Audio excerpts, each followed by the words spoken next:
ઇડલી, ઢોસા, મેંદુવડા કે ઉત્તપમ હોય તેની સાથે આપણે સાંભાર બનાવતા હોઈએ છીએ. પણ ફ્રેન્ડ, સાંભાર બનાવવાની એક નવી જ રીત આજે હું તમારી સાથે શેર કરવાની છું. તો hello friends, welcome back to Bhavini's kitchen. Friend, sambar બનાવવાની દરેકની અલગ રીત હોય છે. આજે હું મારી રીત તમારી સાથે શેર કરવાની છું. તો તેની માટે 1 કપ મેં મુગર દાળ લીધી છે. અહીંયા સાંભાર બનાવવા માટે મુગર દાળ જ મેં યુઝ કર્યો છે, બીજી કોઈ દાળનો યુઝ નથી કર્યો. અડધી ચમચી હળદર પાવડર અને મીઠું ઉમેરી 2 ગ્લાસ જેટલું પાણી ઉમેરવાનું છે અને 3 વિસલ થાય ત્યાં સુધી મીડિયમ ગેસ પર થવા દઈશું.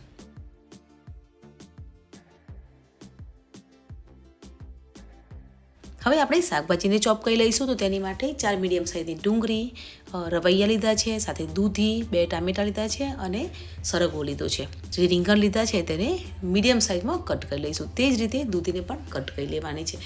એટલે કે અહીંયા શાકભાજીને ચોપ કરી લઈશું. સાંભાર બનાવવાની ઇઝી અને ક્વિક રેસીપી આજે હું તમારી સાથે શેર કરું છું. ત્યારે શાકભાજી છે તે ચોપ થઈ ગયા છે. તો હવે પેનમાં 2 મોટી ચમચી જેટલું તેલ લેવાનું છે. તો હા ફ્રેન્ડ્સ, અહીંયા આજે આપણે શાકભાજીને પેનમાં સાંતળવાના છે અને શાકભાજીને સાંતળીને સાંભારમાં તમે ઉમેરશો તો સાંભારનો ટેસ્ટ છે તે એકદમ સાઉથ ઇન્ડિયન રેસ્ટોરન્ટમાં મળતો હોય તેવું જ સાંભાર બનીને તૈયાર થશે. પેનમાં 2 મોટી ચમચી તેલ લેવાનું છે. તેલ ગરમ થઈ જાય પછી રાઈ અને જીરું ઉમેરવાનું છે. લાલ મરચું અને લીલું મરચું ચોપ કરેલું છે તેને પણ આપણે ઉમેરી અને સાંતળવાનું છે. મીડિયમ સાઇઝની ડુંગળી ચોપ કરી લીધી હતી તે ઉમેરી લેવાની છે અને સ્વાદ પ્રમાણે થોડુંક એવું મીઠું ઉમેરી અને સાંતળી લઈશું. અહીંયા તમે મીઠો લીમડો પણ ઉમેરી શકો છો, પણ મારી પાસે નથી એટલે મેં સ્કીપ કર્યો છે. તો શાકભાજી સંતરાય છે ત્યાં સુધીમાં આપણે કુકર થઈ ગયું છે. તો ચેક કરી લઈશું. તો દાળ છે તે સરસ એવી થઈ ગઈ છે. મુગર દાળ છે તે સરસ એવી થઈ ગઈ છે. તો 2 ગ્લાસ જેટલું પાણી ઉમેરી અને મિક્સ કરી લઈશું. સાંભાર જેટલો પતલો હોય તેટલો ખાવામાં સારું લાગે છે, એટલે 2 ગ્લાસ જેટલું પાણી ઉમેરવાનું છે. જો તમારે વધારે પતલો જોઈતો હોય તો તમે પાણી ઉમેરી શકો છો. તો આ રીતે સાંભારની દાળ છે તે થઈ ગઈ છે અને બાજુમાં આપણે જોઈ લઈશું તો શાકભાજી પણ સંતરાઈ ગયા છે, તેમાંથી તેલ અલગ થઈ ગયું છે. તો ચોપ કરેલી જે ટામેટા લીધા હતા તેને પણ ઉમેરી લઈશું અને સાંતળી લેવાના છે.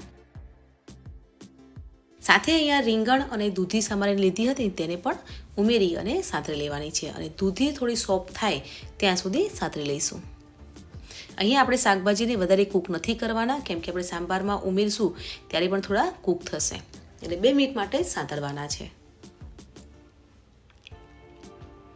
બાજુમાં જોઈ શકો છો કે દાળ પણ એક સાઈડ મેં મૂકી દીધી છે, તો તેને પણ થશે એટલે આપણી સાંભાર છે તે જલ્દી બનીને તૈયાર થશે.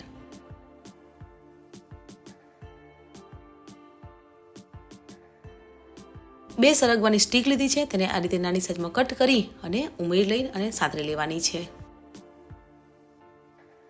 સરગવાની સિંગ ઉમેરવાથી સાંભારનો ટેસ્ટ છે તે બહુ સરસ આવે છે અને જે બહાર સાંભાર મળતો હોય છે તેવો જ ટેસ્ટ બનીને તૈયાર થાય છે.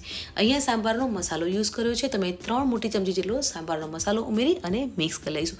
અહીંયા આપણે ઘરના બીજા જ કોઈ પણ મસાલા નથી ઉમેરવાના, ફક્ત ખાલી સાંભારનો મસાલો જ ઉમેરી અને સાંભારની દાળ છે તે રેડી કરીશું. તો તમે જોઈ શકો છો કે મેં બીજો કોઈ પણ મસાલો નથી ઉમેર્યો.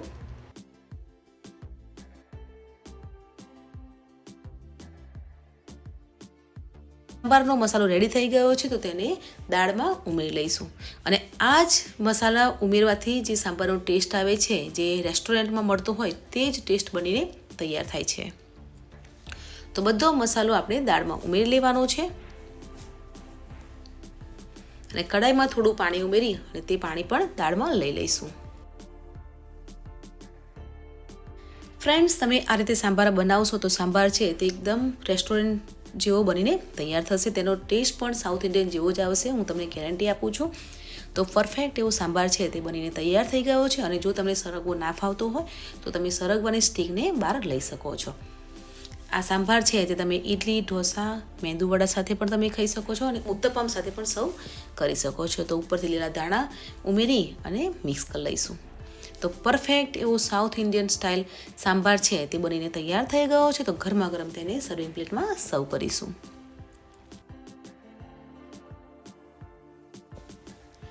તો પરફેક્ટ એવો સાઉથ ઇન્ડિયન સ્ટાઇલ સાંભાર છે તે બનીને તૈયાર થઈ ગયો છે. તો આજની સાઉથ ઇન્ડિયન રેસીપી તમને કેવી લાગી કમેન્ટ સેક્શનમાં જરૂર બતાવજો.